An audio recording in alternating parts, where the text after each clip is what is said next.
La filosofía es la única disciplina que se pregunta por sí misma. La filosofía es una búsqueda reflexiva, crítica y racional acerca de los primeros principios de una manera autónoma. ¿Cuál es el sentido del ser? ¿Por qué hay entes y no más bien el puro ser o la nada? ¿Qué es la nada y el ser? ¿Por qué hay cosas? El conocimiento como medio para el conocimiento como fin. La filosofía solo busca saber la verdad en todas las esferas de la verdad. Penetrar a lo profundo, trascender a lo eterno, remontarse a lo metahistórico.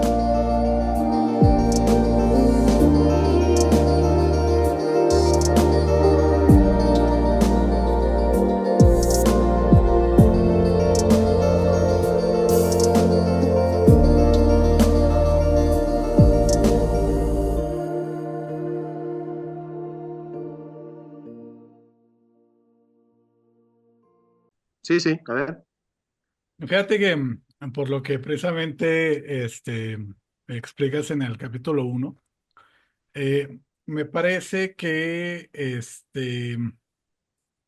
precisamente en el capítulo uno se entiende en más o menos, a mi parecer, cuál es la posición del filósofo, cuál es el punto en el que en el que entra el filósofo con respecto en el proceso de la conciencia, en el proceso del conocimiento, porque pienso yo que el filósofo se encuentra justo antes de lo que se le llama la noesis en Husserl, porque pienso que es el filósofo el que está justamente atrás del proceso de la noesis y que de alguna manera pues, influye, creo que la capacidad del filósofo es influir precisamente en ese proceso de la construcción que hace, del proceso de construcción antes del proceso de captación, porque justamente si hay lo que se llama la epogea en Husserl, es lo que nos permite de alguna manera entrar frescos al objeto, al fenómeno y captarlo con una frescura sin prejuicios, ¿no? Porque en realidad sucede que es menester del filósofo el poder reconfigurarnos las noesis para tener una captación fresca o por ejemplo, si un sofista podría ahí meter, podría ensuciar un poco el proceso de la conciencia, ¿no? El proceso del conocer, pero un buen filósofo tiene el trabajo, digamos, de poder de alguna manera influir en los procesos de la noesis para para hacer buenos noemas, ¿no? Porque en realidad, muchas veces creo que ahí está el trabajo del filósofo de cierta manera, ¿no? En limpiar las noesis y captarlas bien, ¿no? Como por ejemplo, me viene, por ejemplo, se dio muy recientemente un ejemplo contigo, que precisamente en el debate en el debate de Rigoberto con el doctor, se dio ese detalle que, por ejemplo, todo el mundo estábamos de alguna manera premeditados o sesgados. Los tomistas estábamos premeditados porque como escuchamos un discurso tomista, no vimos la profundidad, todo el contexto del debate y de alguna manera nos fuimos sesgados por la noesis que ya tenemos de tomistas y los noemas que ya tenemos de tomistas. Eh, Tienes el micrófono apagado. Tu micrófono está apagado. Claro, esos serían los noemas. Ajá. Son las estructuras preconcebidas en las cuales ya se torna el fenómeno de alguna manera predecible. Sí. Ese es el noema. Y de hecho, incluso tú precisamente ese debate y todos los debates los ves con una epogea fresca y una crítica fresca y limpia, sin prejuicios y nada. Y yo creo que esa es una buena actitud filosófica. Yo creo que ese es el buen actuar filosófico realmente, ¿no? Entrar con esa frescura sin prejuicios a la cancha, digamos, ¿no? No, pero totalmente, totalmente, tenés toda la razón del mundo. Es cierto, y has entendido bien el valor de la filosofía, claro, claro. De hecho, yo he dado por ganador de debate a gente que ha debatido con amigos míos. Así Adelante. que, claro, cuando yo quería que gane mi amigo. Pero bueno, bueno, vamos con el tema. Hoy seguimos con la analogía y la participación.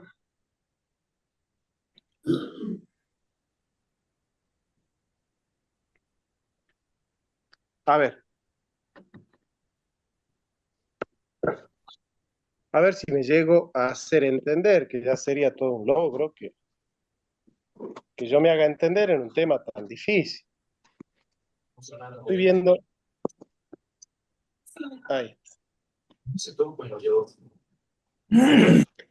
tiene, Dustin, puede ser mi amigo que tú tengas el micrófono encendido.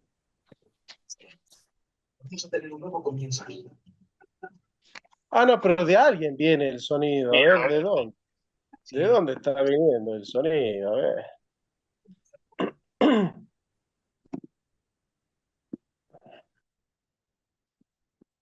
Bueno, ya se fue el sonido. Avísenme si es que entra Néstor.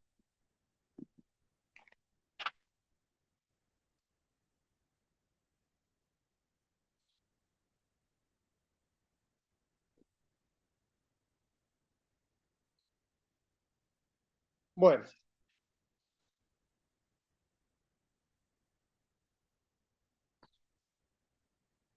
para Santo Tomás, el ser es el actus essendi, el acto de ser, entendido como acto intensivo de ser. Hablemos un poco de este acto extensivo e intensivo.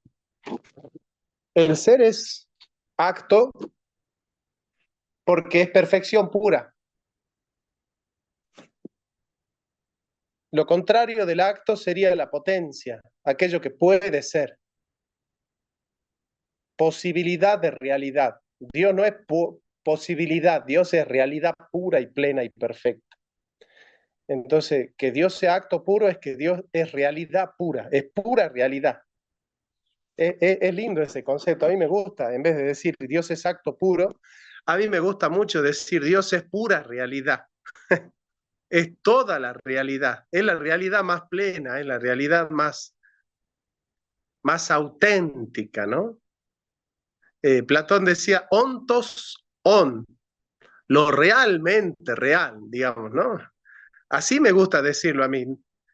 Nosotros las criaturas somos reales, sí, pero Dios es realmente real, ¿se entiende? Es como que es realidad pura. Nosotros somos realidad, sí, sí, sí, sí, sí lo somos. Somos realidad.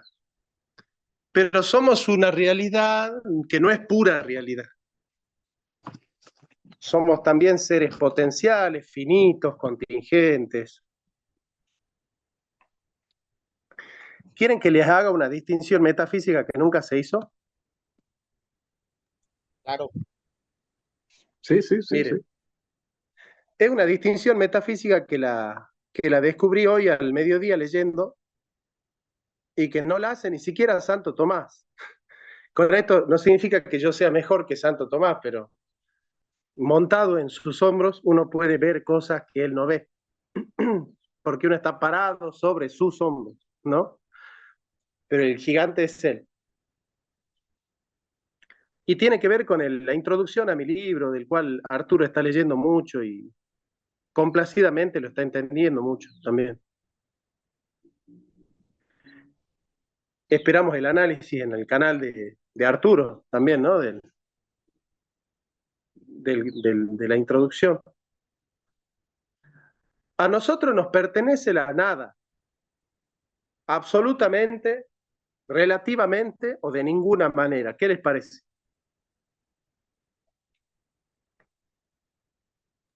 Relativamente. ¿Por qué? ¿Por qué? De ninguna manera. Relativamente porque existimos, somos, pero procedemos de la nada, no somos, o sea, somos realidades, somos sustancias existentes, no somos entes de razón, pero procedemos de la nada y no sé si sea correcto decir que hasta hacia la nada nos abocamos. Yo digo que de ninguna manera, bro. ¿Por qué? Porque si participamos del ser, somos en un momento y en el instante en que dejemos de ser, si alguna vez no fuimos, nunca participamos de aquello que pudiéramos considerar nada. Y hacia adelante seguiremos siendo si es que, digamos, ¿no? Si logramos entrar al paraíso, seguiremos siendo. Y si llegásemos a no ser, si nuestra alma se destruye, ya no tendría nada que ver con nosotros. Así que no tendríamos nada que ver nunca con la nada. Mire, si la nada no existiera, nosotros no seríamos finitos de dos maneras diferentes. Primero, porque yo soy lo que soy, pero no soy todo lo otro. Para yo ser hombre, tengo que no ser piedra, no ser perro, no ser gato, no ser ratón, no ser liebre, no ser cielo, no ser sol, no ser... ¿Se entiende? El principio de eficiencia es la causa de mi forma. Es el principio de la causa formal, el principio de eficiencia. Pero el principio de deficiencia, que es la quinta causa de Aristóteles, es aquello por lo cual uno no es otra cosa. O sea, hay algo por lo cual yo soy lo que soy y hay algo por lo cual yo no soy todo lo otro.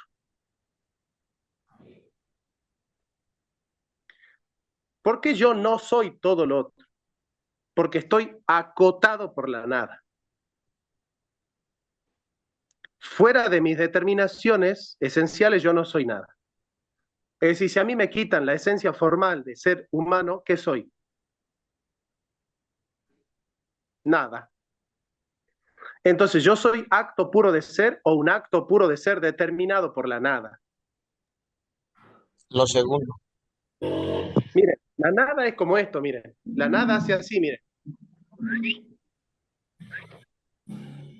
¿Eh?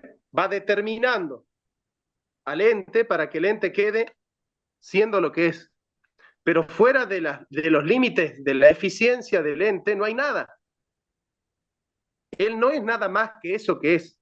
Y en eso consiste el principio de identidad. El ente es lo que es y nada más. ¿Ven? Y nada más. Si no existiera la nada, el ente no estaría determinado porque el ente sería acto puro de ser. El ente no es acto puro de ser, es un acto que participa del ser y la nada. Claro. Nosotros O sea, participamos de... Y ustedes me van a decir, la nada es imparticipable. No se puede participar de la nada. Ciertamente, la participación en la nada no es una participación en sentido propio. Es una manera de estar determinado por aquello que está más allá de nosotros mismos. Polvo O eres y sea, en polvo te convertirás. bueno, yo le llamo la nada esencial. ok. Es algo así como la esencia o parecido. La nada y la Bueno, esencia son algo parecido. no, la nada es aquello que determina la esencia. Ok, La esencia determina al ente y la nada la determina la esencia. ok. Fuera de los límites de la nada, fuera de los límites de la esencia, en el ente no hay nada.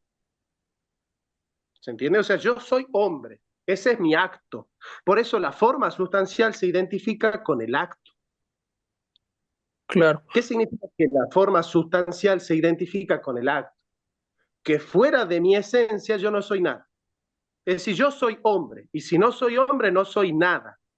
¿Me entienden eso? Porque mi esencia además es mi acto, porque el acto se comunica por mi esencia. No, yo no puedo ser otra cosa que hombre. Yo fui creado para ser hombre. ¿Me entienden eso? Pero Fuera por de los límites de esa esencia no hay nada. Para mí, ¿no? Para mí como ente no hay nada fuera de los límites de esa esencia. Yo participo del ser al modo de mi esencia y nada más. La nada esencial y la nada existencial es que yo vengo de la nada y que voy hacia la nada, en el sentido de que puedo no haber existido, pude no haber existido y puedo dejar de existir si Dios me retira su ser. Si Dios me retira su ser. Bueno. Sí, sí, bien explicado. Entonces, el ente es el que participa del ser y la nada. L'être et l'union, del ser y la nada. En cambio, Dios no participa de la nada de ninguna manera. O sea, Dios es la negación absoluta de la nada. Dios es el ser absoluto. Dios es el ser absoluto, es realidad absoluta, pero es negación absoluta de la nada. ¿Se entiende? O sea, la nada no tiene espacio en Dios. No tiene espacio en Dios. De hecho, escúchame que te interrumpa, Amado, desde una lectura ontológica de la deidad, la nada tampoco existiría en sí misma. Claro, no. Sin Dios la nada no existiría. La pregunta siempre fue si la nada tiene existencia lógica u ontológica. Es decir, ¿tiene existencia lógica como modo de negar la existencia de algo? O sea, ¿la nada existe solamente en la medida en que alguien puede negar la existencia de algo? Y que tú ¿O niegas la el nada todo. existe verdaderamente, no? Ujú. ¿Qué decís vos? A mí. Bueno, bueno, ciertamente nosotros deberíamos entender que la deidad, cuando nosotros la comprendemos a la luz de la revelación, la ontología de la revelación misma demuestra que en Dios no puede haber nada, porque entonces la presencia de la nada sería ausencia de la totalidad o ausencia del todo. Si Dios es la definición misma de la realidad, y la realidad es sobre lo que descansa la existencia, por el hecho de que Dios es el creador o autor de la existencia, por lo tanto, Dios debería ser medido, o en este caso, si hablaríamos de medición, Dios sería descrito a través de una categoría distinta a la existencia que es la realidad. Bueno, la realidad, la presencia de la realidad es en sí misma negación de la nada. Yo lo pongo así fácilmente para que se entienda. Si yo quitase todas las estrellas, todas las galaxias, todas las constelaciones del universo, ¿qué quedaría? Generalmente la gente dice nada, pero la respuesta sería quedaría el tiempo y el espacio. Ahora, quitados el tiempo y el espacio, ¿qué queda? Y la respuesta no es la nada, la respuesta es la realidad. Dios como base de la realidad, Dios como la realidad misma, definiendo en sí todas las categorías que surgen justamente de él. Entonces, en cierto modo, la nada no tendría existencia ontológica, porque entonces yo tendría que presuponer, como los filosofistas musulmanes de la Edad Media, que dentro de Dios hay un espacio vacío de Dios, que es donde se origina el mal. Ellos dicen que el origen del mal se encuentra dentro de Dios, porque un espacio de Dios que Dios no llena, es decir, un espacio que está vacío de él. Y justamente ahí es donde se presupone, por ejemplo, dentro del filosofismo, el origen del mal.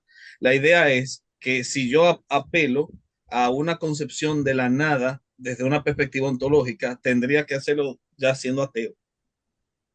Entiendo por qué razón tal vez Sartre llegó a conclusiones parecidas, porque ya dentro de su prejuicio ateísta tendría que presuponer que la nada es el ser y el ser es la nada o algo parecido. No sé qué te parece, querido. Sí, es Jonathan, cierto, por eso si ya me te doy. permites Sí, solo Omar, decir, bueno, eh, yo pienso que la nada solo es un ente de razón, existe solo de manera lógica, pero ontológicamente no puede tener sustancia, no puede ser algo en sí. eh, por lo tanto, es un concepto que sirve como referencia para, por ejemplo, negar el ser o la ausencia del ser. Y la completa ausencia de Dios es la nada. Miren, vamos a decir algo bien profundo que lo tienen que entender.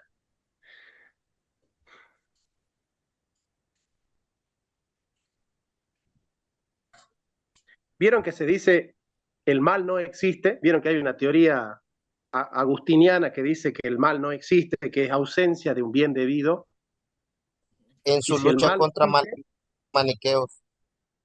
claro, si el mal no existe en el sentido ontológico, el pecado tampoco, porque el pecado es el mal operativo, ¿no? Ahí hay un problema filosófico, decir que el mal no existe de ninguna manera, porque metafísicamente lo que no existe no puede operar. Es decir, operar y sequitur esse, la operación sigue al ser, pero si el mal no tiene ser, ¿cómo opera? Tiene un tipo de realidad el mal, pero no es criatura. Ese es el tema. Hay distintos modos de ser. Por eso yo les hablo del principio de eficiencia, que es el que opera desde el ser, y el principio de deficiencia, que opera desde la nada. Escuchen bien, ¿no? El principio de deficiencia es la quinta causa de Aristóteles. Esa la descubrió Ortega y Gasset en sus lecturas de Aristóteles, ¿sí? El principio de deficiencia. El principio de eficiencia es aquel mediante el cual un ente es lo que es.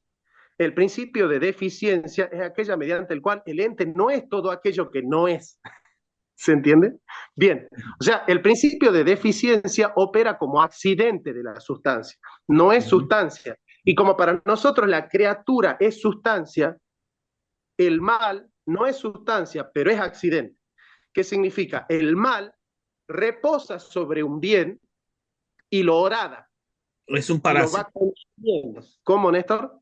un parásito del bien, algo así. El mal es un parásito del bien, no es criatura, es anticriatura. O sea, el mal es como un antiente que está hecho para consumirlo al ente y para devorarlo al ente. Exacto. El pecado, lo que hace es devorarnos, no nos pone cosas, nos quita cosas que Dios nos dio, nos quita cosas que Dios nos puso, digamos, ¿no? Pero no podemos decir que el mal no existe, es un error metafísico decir el mal no existe de ninguna manera, porque si el mal no existiera de ninguna manera, no podría operar en la realidad. Yo creo que te Es digo decir, algo. no puede...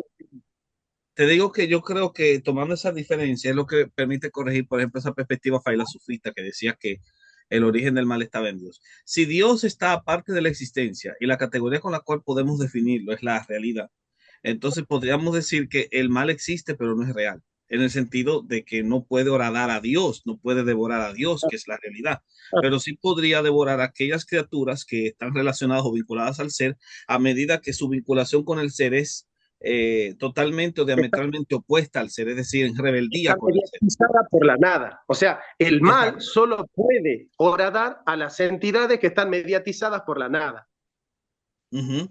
Ahora, por ejemplo, sí. porque la nada es una especie de huequito a través del cual el mal entra. Dios no tiene ningún huequito a través del cual el mal pueda entrar, porque el mal solo entra en un ente determinado que está determinado por la finitud y que está delimitado por la nada. Por ejemplo, Néstor es Néstor, pero no es una silla, no es una... ¿Ven? Néstor, esto lo descubrió Fichte, ¿no? Digamos, la identidad del yo surge de la remoción del no yo. Entonces, ¿cómo yo sé que yo soy hombre? Porque no soy piedra, porque no soy gato, porque no soy mesa, porque no soy silla, porque no soy techo. La identidad surge de la diferencia, ¿no? O sea, la identidad y la diferencia van jugando dialécticamente, si se quiere, ¿no? Entonces, y ahí te doy, Néstor. Entonces, Dios en sí mismo es un ser absoluto. Y como dijo Néstor, si nosotros quitáramos todos los entes de la existencia, ¿qué existiría? Dios. Por eso la pregunta metafísica de Santo Tomás no es por qué el ser y no más bien la nada. La pregunta de Santo Tomás es por qué hay entes y no más bien solo el ser. Porque el fundamento es el ser puro, que es Dios, pero Dios es realidad pura. Es negación absoluta del ente. Nosotros somos negación relativa del ente. Y en esa relación que tenemos nosotros con el ser y con la nada, nosotros tenemos una relación con el ser y con la nada, fruto de la esencia, que nuestra esencia se identifica con el ser y se determina por la nada, ¿no? Si no existieran los entes, Dios lo sería todo. Ahora, ¿yo puedo decir que Dios lo es todo existiendo las criaturas? Sí, pero de dos maneras diferentes. Si yo digo que Dios no lo es todo, cometo una herejía. Estoy negando un atributo de Dios que es la omnipresencia, que es la... ¿qué otro atributo de Dios habla de su Inmensidad, totalidad? inmensidad. Omnipotencia, omnipresencia, ¿no? Omnipresencia, omnipotencia, su aceidad, ¿no? Bueno, yo no puedo decir así, sin problemas, que Dios no lo es todo. No puedo decir eso. Pero si yo digo que Dios lo es todo, sin aclarar, también voy a tener problemas. No sé si me entienden. Panteísmo. Que puedo caer en el panteísmo. Entonces, ¿qué tipo de relación tiene Dios con sus criaturas? Eso es lo que vamos a tocar ahora. Y por eso vamos a hablar de la participación. Y vamos a ver cómo la encaran los católicos y cómo la encaran los protestantes al tema de la participación. Yo tengo un libro escrito sobre eso que se llama Teología de la Teología, el lenguaje de Dios, de Santo Tomás de Aquino a Jean-Luc Marion, donde toco sobre todo la polémica entre Shivara y Karl Barth, ¿no? Shivara es representante del catolicismo y Karl Barth. Yo le llamo esto alta teología porque es teología muy especulativa, ¿sí? Esta teología no se debate, en los debates entre católicos y protestantes no surgen estas temáticas porque son muy abstractas. Y bueno, Néstor no se va a poner a debatir esto. ¿Con quién va a debatir esto, Néstor? No se puede. No lo podré debatir con Arrigo Aragón, un tema como es. No va a poder. Con Max le supera el ¿no? libreto. Claro. Claro. Bueno, veamos. Definiciones de Dios que da el protestantismo en general. En general, el protestantismo tiende a tener una mirada de Dios en la cual se exalta, a veces con equilibrio y a veces con bastante ímpetu, la sobrenaturalidad de Dios, la trascendencia de Dios. Uber dash hash, ¿no? Dios está en el cielo, Dios es trascendente. Kierkegaard decía, Dios está en el cielo, nosotros estamos en la tierra. Una frase que repetía mucho Karl Barth, ¿no? Bueno, Karl Barth dice entonces, Dios es el totalmente otro. ¿Qué significa con eso? Que Dios es tan trascendente, es tan sobreabundante en su realidad, que ninguna categoría humana podría hablar propiamente de él sin error. Y atención cuando dije lo de propiamente. Si yo no digo que las categorías humanas no pueden hablar de Dios. Lo que Barth dice es, ninguna categoría humana puede hablar propiamente, con propiedad, es decir, con aquello que le pertenece propiamente a Dios. Porque nosotros hablamos de Dios a través de los conceptos que nosotros entendemos por medio de las experiencias. Recuerden que Aristóteles dice, nada hay en el intelecto que no haya pasado previamente por los sentidos. Entonces, nos ponemos en este ejercicio, ¿no? Pero antes perfilemos al protestante y al católico y entendamos esta dialéctica. Tenemos un gran teólogo católico que es Christian Arnaud y tenemos a un gran teólogo protestante que es Néstor Díaz, ¿no? Así que acá tenemos pesos pesados realmente así de la teología y sé que los dos se admiran y se respetan mutuamente. Ok. El protestante, por un lado, frente al católico, exalta la trascendencia de Dios. Con esa disrupción, ¿se entiende la palabra disrupción? O sea, voy a utilizar la palabra técnica discontinuidad metafísica. Entre Dios y la criatura hay una discontinuidad metafísica.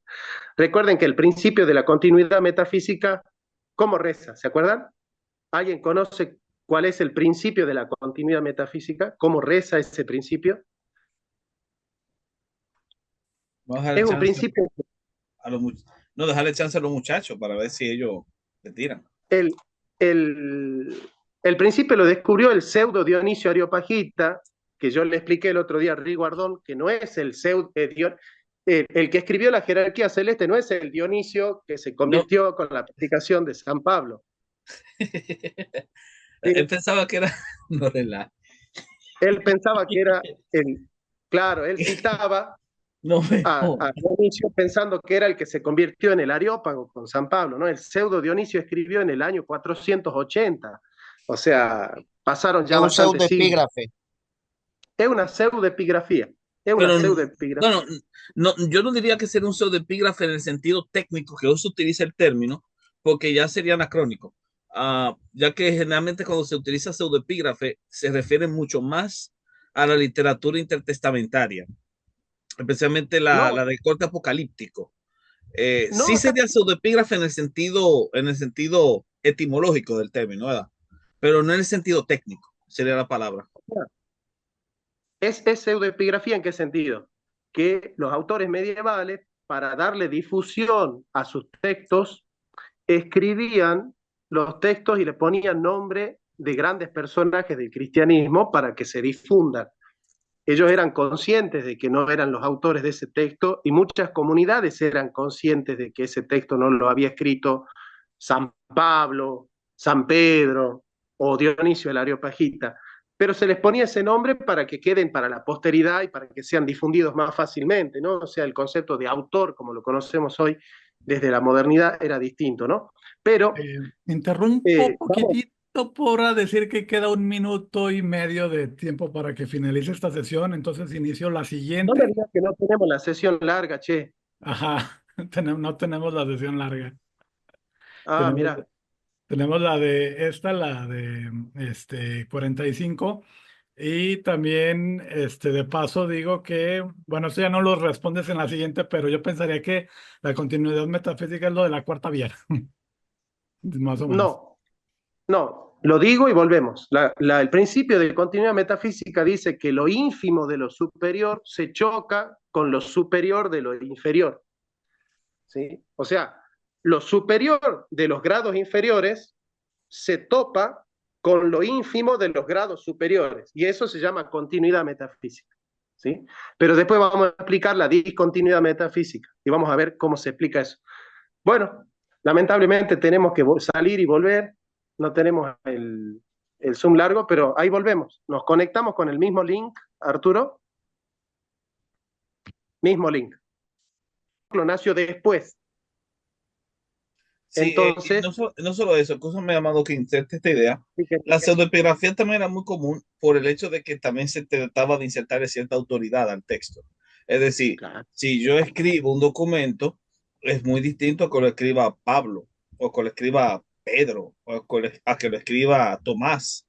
Y por eso es que exacto. cuando se quería aventajar una idea, se apelaba justamente a un personaje de autoridad.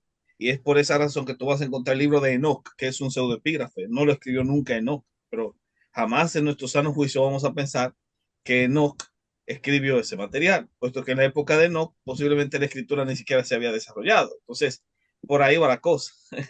Por Ese es ahí el... va. Wow, Y wow, podemos increíble. hablar de eso también en la autoría de muchos textos del Nuevo Testamento y del Antiguo Testamento, pero ya eh, sería una alta crítica que nos metemos en un embrollo que no tendría sentido. Hablemos del principio de discontinuidad metafísica. El principio de discontinuidad metafísica implica que hay un salto cualitativo entre la causa y el efecto. No hay una mera continuidad. Hay una continuidad dentro de la discontinuidad. Es por eso que de alguna u otra manera la carga semántica del texto bíblico para el protestantismo en general viene de la sintaxis.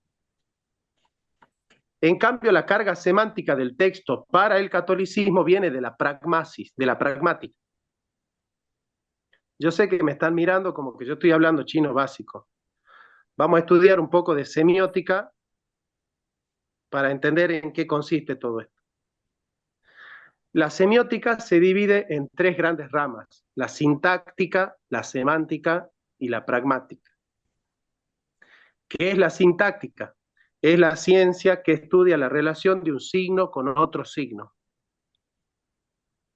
Por ejemplo, dentro de un universo del discurso hay una lógica sintáctica. Entonces, si yo pongo así, por ejemplo,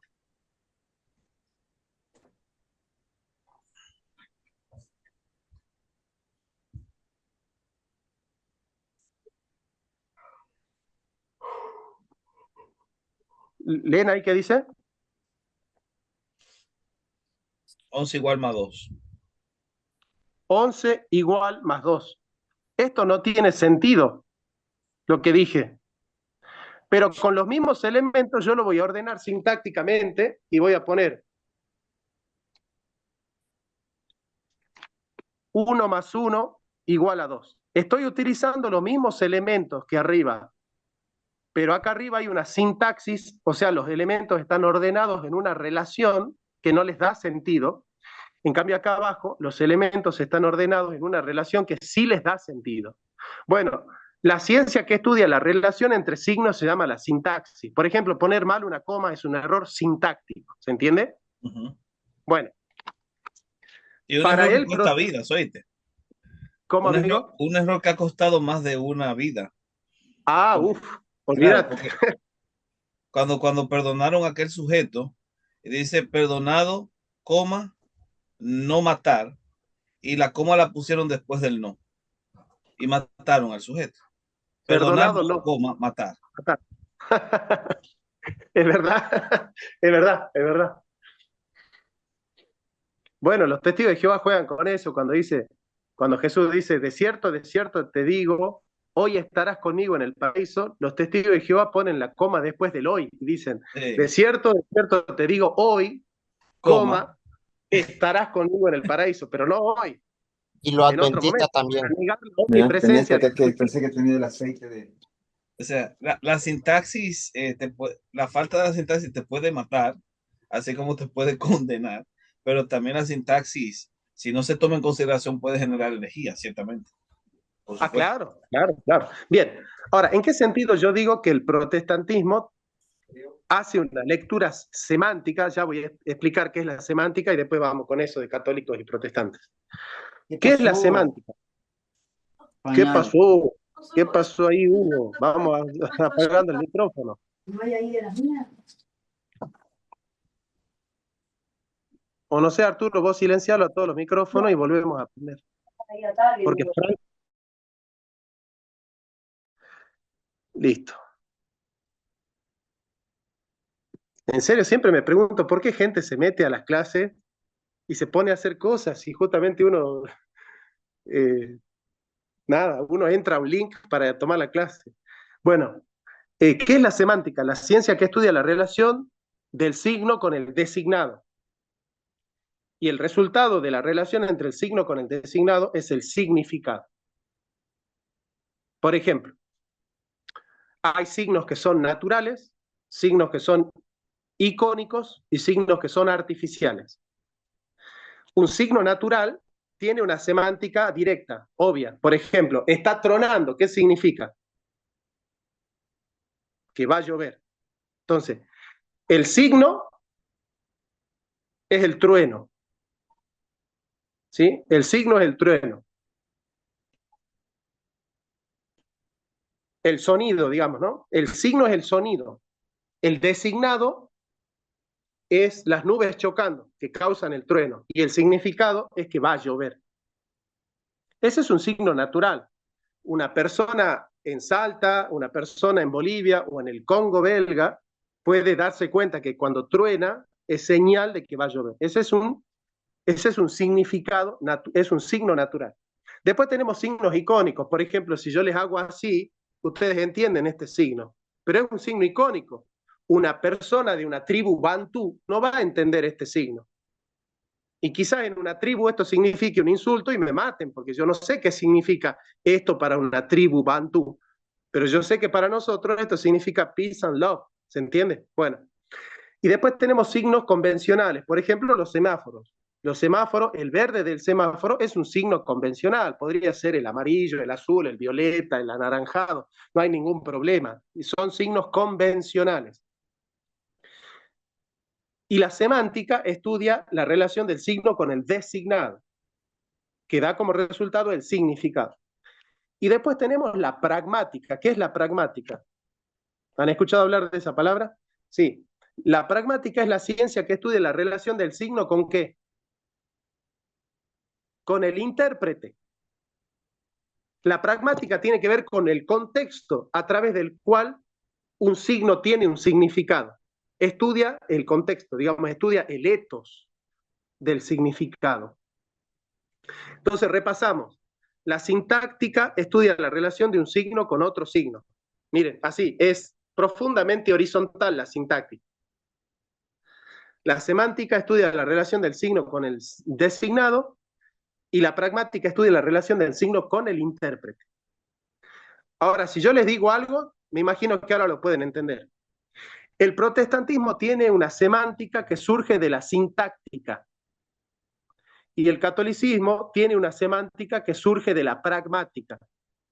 ¿Alguien entendió? Sí lo voy a explicar, pero ¿alguien entendió lo que quise decir con eso? Creo que sí.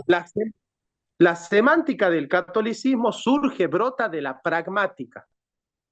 La semántica del protestantismo surge de la sintáctica, de la sintaxis. ¿Bajo qué principio el protestantismo entiende la semántica desde la sintaxis? Porque la mayoría de los estudiosos protestantes tienen que ser filólogos, por un lado. Un buen católico podría no ser filólogo y no hay problema. No hace falta ser filólogo para estudiar los dogmas de la Iglesia y ser un buen teólogo dogmático. Un buen teólogo dogmático protestante tiene que ser un buen filólogo, porque los dogmas protestantes tienen que estar sujetos a la Escritura. Pero está consagrado porque no se debate sobre el principio de sola Escritura, pero nunca se debate sobre el principio Scriptura ea ipsa interpres. Es otro gran principio del protestantismo que no se debate. Yo no conozco ningún debate sobre ese principio. ¿Qué significa scriptura ea ipsa interpres? La escritura ella es su propia intérprete. Ese es el principio. Es más, yo diría que ese principio es más fundamental que el principio de sola escritura porque lo sostiene. Sí. O sea, yo no podría entender el principio sola escritura sin entender el principio scriptura ea ipsa interpres. Ahora, tú sabes. Sí, Néstor, simplemente presentar un cachito ahí. Lo que sí yo he escuchado, por ejemplo, de algunos apologistas católicos romanos, es una suerte de ataque caricaturizado a la sola escritura ipsa intérprete, a la perspicuidad de la escritura. Sí he visto mucho eso, porque ellos entienden como que cuando se dice la Biblia es su propio intérprete, es como que no se necesita al lector, como que se anula al lector allí. Por supuesto que no. El lector es el que se acerca al texto, pero entendiendo que el texto tiene en sí mismo su explicación. Es decir, cotejado el texto con el mismo texto, tú puedes encontrar ese ejercicio de perspicuidad, como se le conoce, que es una de las bases doctrinales de la sola escritura. Es la suficiencia formal. Claro, también. O sea, ¿qué significa esto que está diciendo Néstor? Que la semántica, es decir, el significado de un texto bíblico, brota al calor de la relación de ese texto bíblico con otro texto bíblico. Eso significa. Y esa relación de un texto con otro texto, semióticamente, es la relación de un signo con otro signo. ¿Cómo se llama la ciencia que estudia la relación de un signo con otro signo? La sintaxis. La sintáctica. Entonces, ¿qué disciplina es la que en el protestantismo descubre filológicamente el sentido de un texto? La sintáctica. El protestantismo es esencialmente sintáctico. El protestantismo es hijo de los filólogos. ¿Se entiende? El protestantismo nace de los filólogos. El protestantismo, y lo dice Gadamer, el método histórico-gramatical. Histórico-gramatical. Yo diría que es gramatical histórico incluso. Porque es pura filología. Es pura, y esa es la trampa en la que caen algunos protestantes, que no puedo dar el nombre, porque encima hay uno que es amigo mío y lo quiero, que piensan que solo saber griego ya es suficiente para hacer una buena interpretación de la Biblia. No, porque tú necesitas el contexto histórico también. Por eso es que nosotros como protestantes hablamos del método gramático histórico. Ese es. Exacto. Que por cierto, debo decir que el método gramático histórico también ha sido validado dentro de la Iglesia Católica Romana Sí. después de la introducción que hizo Sí, Raymond bastante. Brown de ese método. O sea, no es un método, los protestantes lo desarrollamos y tenemos más tiempo utilizando lo que los católicos romanos, pero hoy en día los católicos romanos lo utilizan.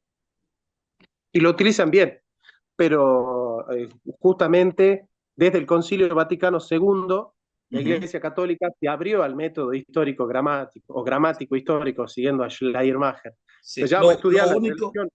Lo único que el método gramático histórico le ha supuesto, yo entiendo que no en la alta académica, en la alta academia del catolicismo romano, pero sí en el católico de a pie, ¿sabes?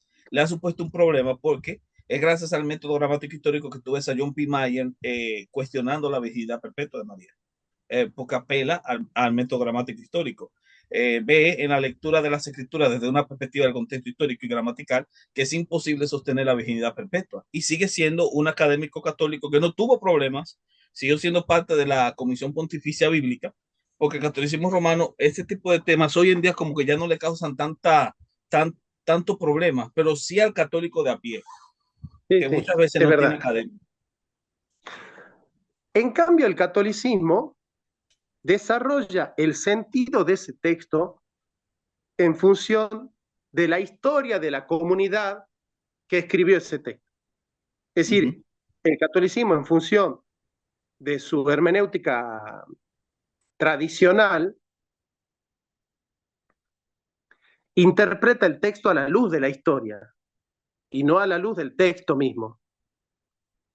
Entonces, en la filosofía nosotros tenemos dos paradigmas semánticos, semióticos. Son dos grandes paradigmas, Schleiermacher y Hegel. Para Hegel, la verdad de un texto se desarrolla históricamente. Es decir, la estructura formal del razonamiento de Hegel es católica. O sea, Hegel, aunque era un protestante, desarrolló una estructura católica de teología. Para Hegel, la verdad es histórica. Lo que para el catolicismo es la tradición como despliegue de la verdad. Para Hegel, la verdad se despliega históricamente. En cambio, para Schleiermacher, la verdad es intertextual. Está en el texto.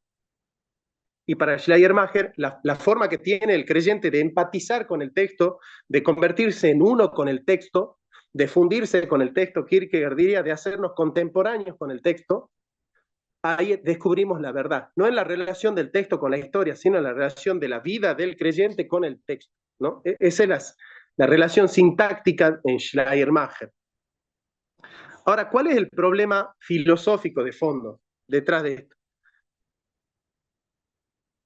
Yo no sé hasta qué punto son incompatibles estas dos maneras de hacer teología. Hoy hay protestantes que utilizan el método histórico, que se valen de la tradición, y hay católicos que se valen de la sintaxis, ¿no? Hasta cierto punto ya no son patrimonio exclusivo de ninguna tradición teológica el método sintáctico y el método pragmático.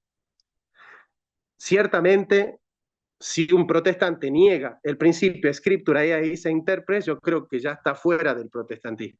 Ya no es ¿no? Está fuera del protestantismo.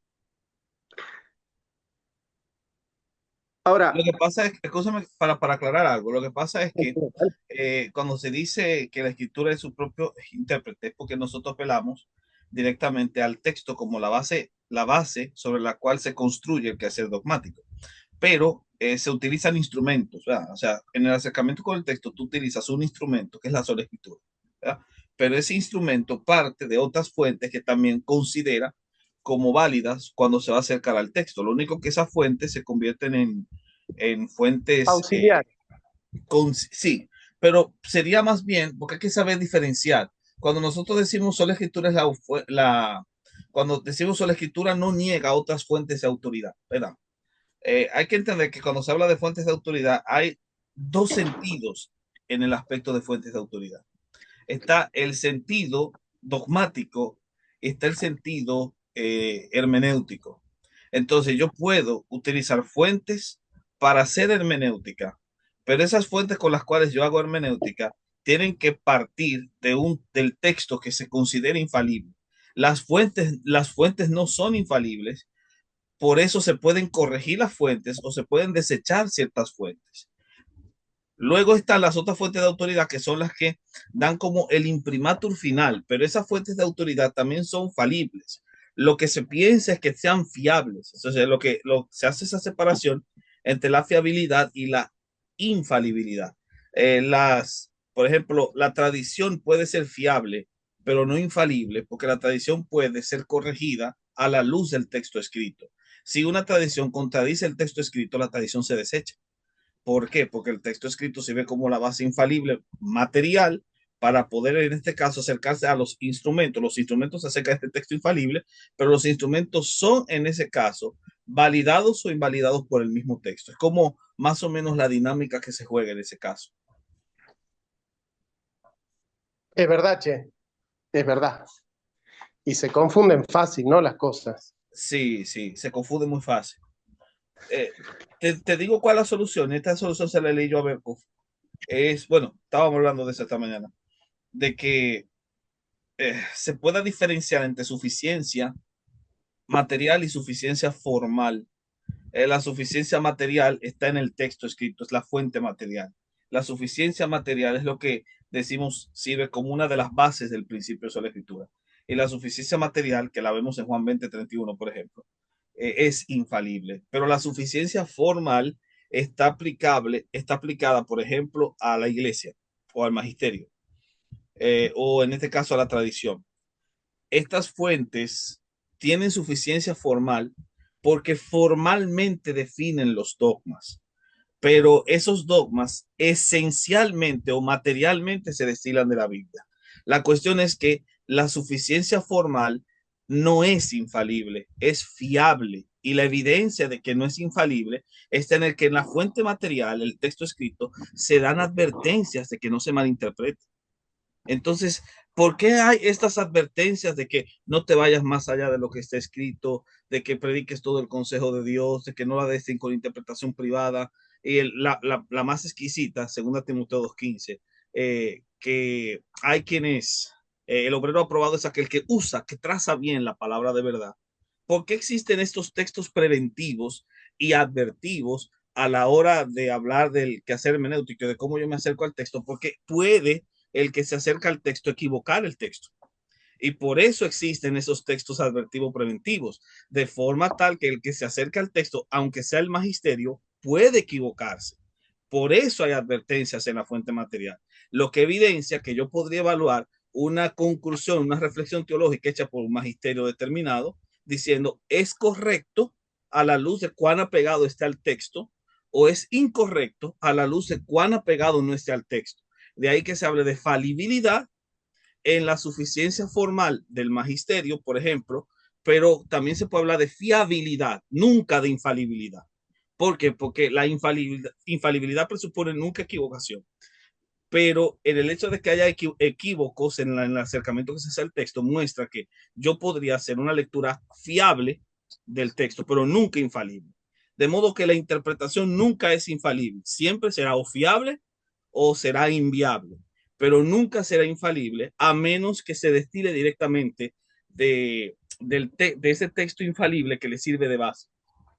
Y en ese caso compartiría o bebería o se alimentaría de la infalibilidad del texto, pero en un sentido funcional, nunca en un sentido ontológico. No sé cómo lo ves. Claro, sí, sí, la infalibilidad del texto no es comunicable al intérprete.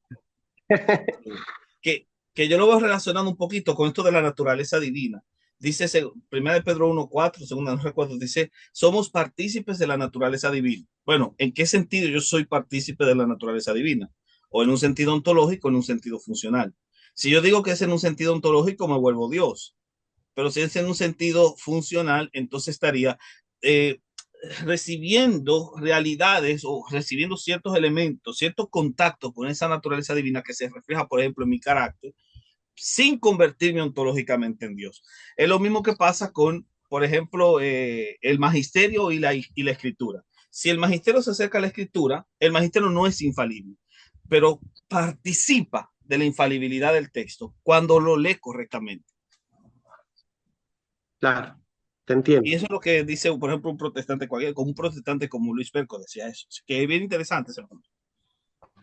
Sí, sí, sí. Principios de interpretación bíblica se llama el texto de Berkov, ¿no?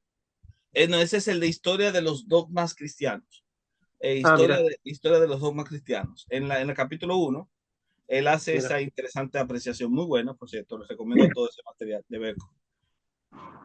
Ahora, ¿qué tiene que ver todo esto con la analogía? Mucho.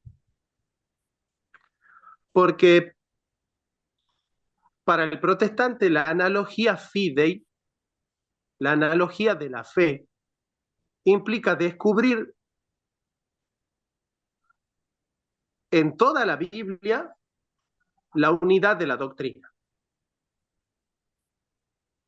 En eso consiste la analogía de la fe. Entonces vos no podés decirme que encontrás una idea en San Pablo que no tiene ninguna comunicación con el resto de la Biblia. Si el protestante te dice, sobre todo Karl Barth dice, ¿no? Y Berkov también, cuando Berkov dice, el método histórico descubre la mente del hombre, pero la teología sistemática descubre la mente de Dios, ¿no? Es la analogía fidei, la analogía de la fe. Es decir, tiene que haber una unidad doctrinaria en toda la Biblia. De alguna u otra manera, no podés tomar un solo versículo bíblico para defender una doctrina. Tiene que ser algo que está de alguna manera presente en la unidad de la Sagrada Escritura, ¿no? Que es la mente de Dios, la mente del Espíritu Santo.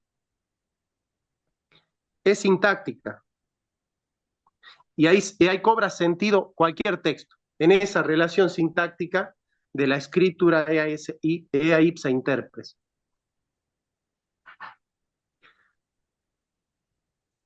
La Iglesia Católica no necesita hacer teología sistemática para justificar un dogma de fe. Yo no estoy diciendo que no lo haga, y no estoy diciendo que no lo haga bien, estoy diciendo no necesita hacerlo. Podría no hacerlo y fijar un dogma de todas maneras, investida de su autoridad. Es decir, yo a este texto lo interpreto así porque yo soy la iglesia esa que lo escribió. Yo soy esa iglesia que lo escribió. Ojo, en la teología eso no es falacia, ¿no? La apelación a la autoridad en teología no es falacia. La apelación a la autoridad es falacia en filosofía, en teología no. Porque la base del cristianismo es la autoridad. O sea, que un cristiano apele a la autoridad no es falacia. Entonces, la Iglesia Católica podría, de hecho lo hizo un par de veces, decir, yo, por ser quien soy, digo que este texto se interpreta de esta manera. Estoy investida de la autoridad para descubrir pragmáticamente el texto, porque el texto se resuelve en la relación de ese texto con el intérprete, no con otro texto, ¿ve? La Iglesia protestante no está investida de ninguna autoridad más que la epistémica, porque el protestantismo es un movimiento académico. Yo siempre digo que el protestantismo es un programa de investigación que se puede convertir en una religión cuando hay creyentes, pero si no hubiera creyentes protestantes, el protestantismo sería solo un programa de investigación. ¿Ven? Porque el protestantismo tiene principios epistémicos, ¿ven? Sola escritura, scriptura ea issa interpres, son principios epistémicos que funcionaron también para la filosofía. ¿O de dónde creen ustedes que Hegel tomó sus principios? Schleiermacher, Gadamer, Dilthey, Nietzsche, Foucault, Sartre. Lo tomaron de la teología, Heidegger. Lo tomaron de la teología de Lutero. ¿Me entienden? Ahora, ¿por qué los filósofos modernos pudieron aprender de la teología protestante? Porque el protestantismo es un programa de investigación. ¿Se entiende? Es un programa de investigación. O sea, yo entiendo el protestantismo y tengo un programa de investigación para luego poder ser yo un creyente. No es que ese programa de investigación no le sirve al creyente. Pero por de pronto el protestantismo es un programa de investigación. ¿Sí? No es una iglesia en sentido duro. Hay comunidades eclesiales en el protestantismo que todas se valen de ese programa de investigación. ¿Qué tienen en común todos los protestantes? Ese programa de investigación. ¿Sí? Eso es lo que tienen en común todos, que tenemos en común todos los protestantes. Lo que tienen en común los católicos no es un programa de investigación, es la autoridad del magisterio, es la autoridad de la tradición, es la tradición apostólica, es, etcétera, etcétera, etcétera. Pero volvamos al tema de la analogía de la fe. Si la semántica se desarrolla en función de la sintaxis, la estructura del protestantismo es la analogía fidei, la analogía de la fe, que es las verdades de Dios están dispersas en la unidad de toda la Sagrada Escritura. Esa es la mente del Espíritu Santo. En cambio, la unidad del catolicismo no la descubre según la analogía fidei, sino según la analogía entis. ¿Y qué es la analogía entis? La analogía del ente. ¿Y qué significa esto? Y acá ya estamos en el debate. Les voy a enseñar 2 capítulos del libro. El debate entre Shivara y Karl Barth. Bueno, en este debate también aparece Baltasar, aparece el director de tesis de Benedicto XVI, que se llama Gottlieb Songen. Gottlieb Songen es para mí, no, discúlpenme, no, pero para mí, uno de los grandes teólogos del siglo XX, pero lejos, muy desconocido, Songen, pero muy bueno. Ahí está. El capítulo 6 de este libro, Teología de la Teología, desarrolla el debate entre Shivara y Barth, ¿no? Y el subtítulo es Gott über uns, ¿no? Dios está por encima de todo. El jesuita de Múnich, Erich Shivara, gran cultor de la analogía, fue invitado a mantener un debate con el teólogo suizo Karl Barth los días 5 y 6 de febrero de 1929. Es página 99 en esto, por si acaso.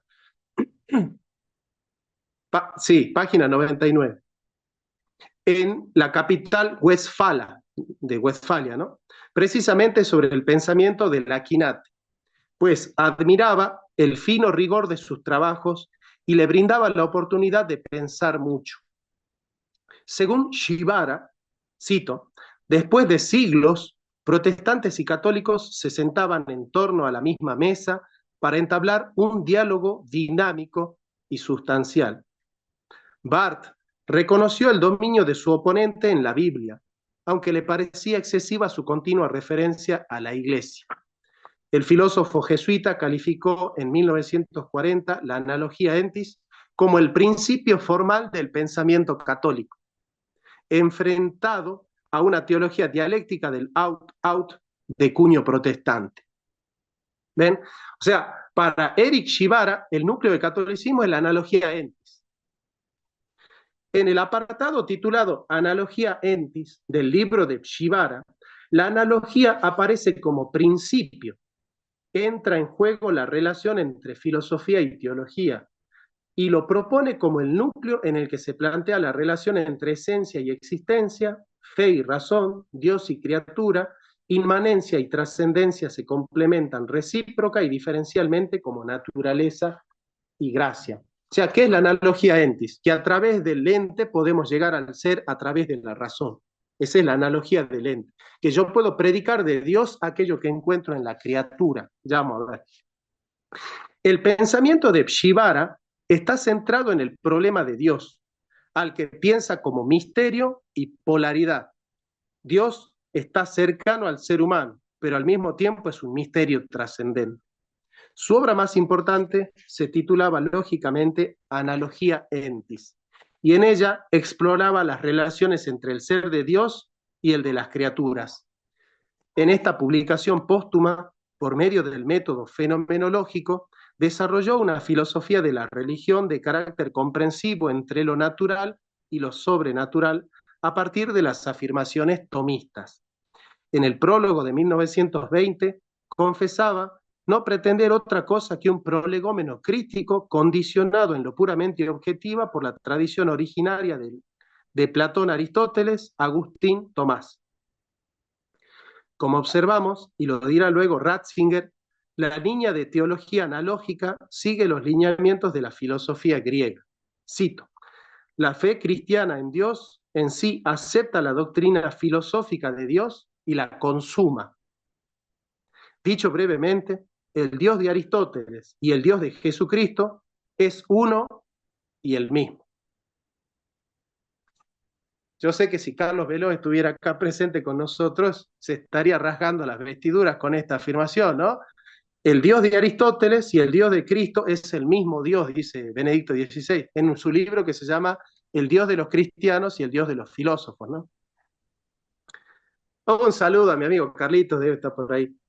No cabe la posibilidad dentro de la teología católica de que la fe designe un misterio que, cito, enloquezca la sabiduría filosófica, destruya la sabiduría de los sabios y el entendimiento de los entendidos.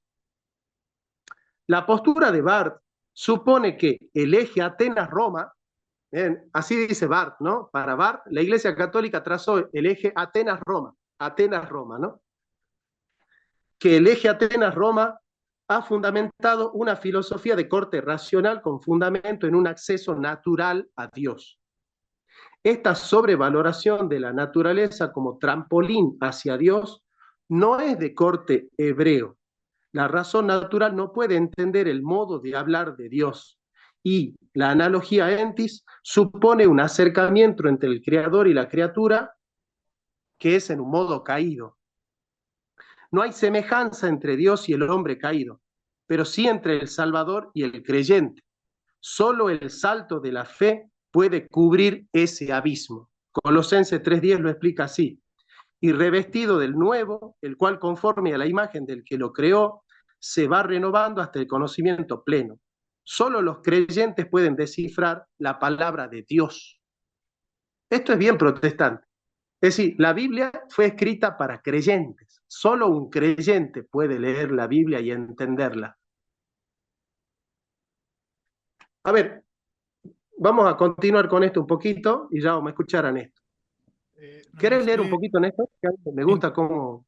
Nomás que sería ya en el siguiente en el siguiente bloque, porque ¿Cortamos? quedan 12 minutos. No, leamos. ¿En Leamos 2 estos minutos? 12 minutos. Dos. ¿12 o 2? 2. Ah, Yo me yo quiero- escuché 12. Yo No, voy a 2. dar taller de coro en mi parroquia. Ah, dale, querido. Bueno, nos vemos.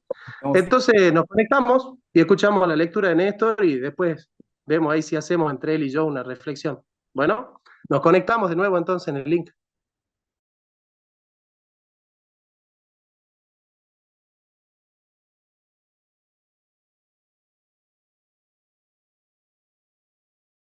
Y comenzamos. Ahí está. Te escuchamos, amigo. Sí. Porque a los que de antemano conoció, también los predestinó a ser hechos conforme a la imagen de su Hijo, para que Él sea el primogénito entre muchos hermanos. Vamos de la criatura al Creador in linea conoscendi, cuando el conocimiento de Dios no parte de que Dios ha hablado, sino de que los hombres hablan de Dios a través de la creación. Cuando se habla de Dios a partir de las perfecciones que descubrimos en el ente, no sabemos lo que Dios es, solo hacemos ontoteología. Vamos a Dios con el ente, predicamos el ecce communis y por eso mismo hablamos de Dios en términos naturales. El interés de tal búsqueda no es propio de la teología, sino de la filosofía. Esto es Barth. El teólogo renano Gottlieb Schongen, igualmente afincado en Múnich, respondió al teólogo reformado asegurando que su analogía fidei contenía de forma germinal la analogía del ser. Y esta Arturo, había de ser entendida. vamos a apagar el micrófono de Roy Wilson y vamos a continuar, pues si no es imposible con el ruido ese. Ahí está. A ver. Ahora sí, amigo.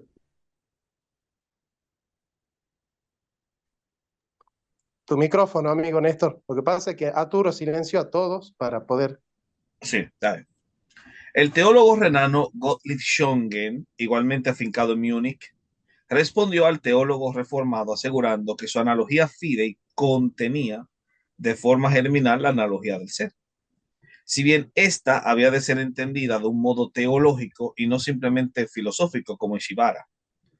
Barr descubrió en Schongen un nuevo modo de enseñar teología católica y Dalkey afirma que ningún teólogo católico ha estado más cerca de la teología barthiana. Al situar la analogía entis en subordinación a la fe, la respuesta de Barth en KD 2.1 fue más amable que la dirigida a Shibara.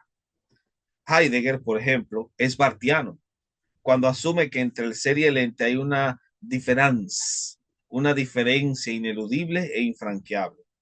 No reducimos el ser de la cosa a simple cosa. El problema que tiene Heidegger es que en filosofía la explicación es causal y solo se puede llegar a las primeras causas a través de los efectos, por lo que sin analogía, la filosofía deviene en logicismo o en relativismo, en dogmatismo o en nihilismo. Barth concibe al credo desde la subjetividad del acto del sujeto. En este sentido es deudor de Schleiermacher. Sin embargo, Barth no pretende dejar a Dios disponible para la filosofía, ya que eso lo haría sujeto de la técnica, es decir, de la ortótex, a través de la cual los hombres toman posesión del fundamento para edificar su voluntad de poder. Barth concibe al entendimiento no como potencia espiritual dada por Dios para adecuarse al mundo, sino como herramienta de dominación. Esta concepción fulconiana del conocimiento marca profundamente a la herencia kantiana hasta el mismo Barth. Continúo. Ahí podemos ir haciendo unas reflexiones, ¿no?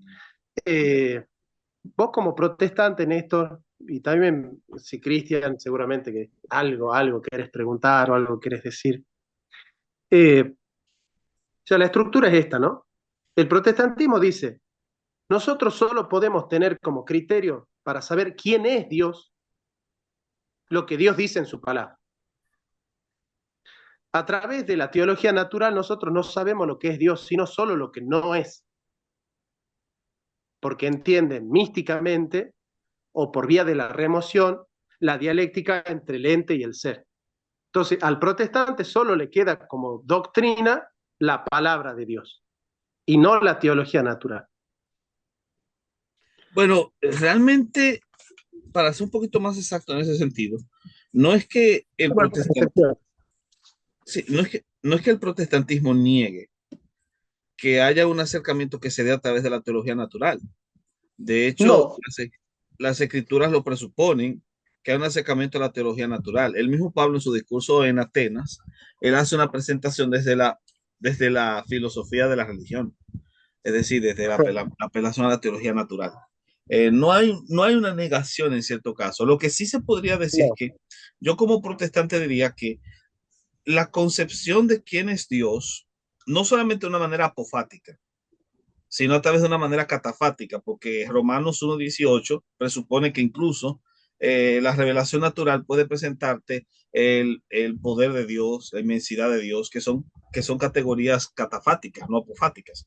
Así que se podría hacer una teología catafática, incluso desde la lectura de la naturaleza. El protestante no tiene problema con eso, pero siempre será una lectura muy incompleta, como aquel que está avistando a lo lejos, pero tiene los ojos miopes. Esa sería como la idea, para que se complete el conocimiento de quién es Dios. Necesito la revelación escrita. Sin la revelación escrita, solamente tanteamos a Dios. Y creo que eso es lo que apunta justamente el protestante cuando, citando a Pablo, dice, para que de alguna manera, si palpando, puedan hallarle. Es decir, Pablo reconoce que con la teología natural solamente se puede palpar a Dios, pero no se puede conocer a Dios. Esa es la postura protestante. Sí, yo puedo hacer teología con la naturaleza, pero no tendría una teología completa, solamente palparía la realidad. Acabas de llegar al punto central de Barth. Barth dice, yo puedo llegar por medio de la creación a conocer aspectos de la esencia de Dios, sí.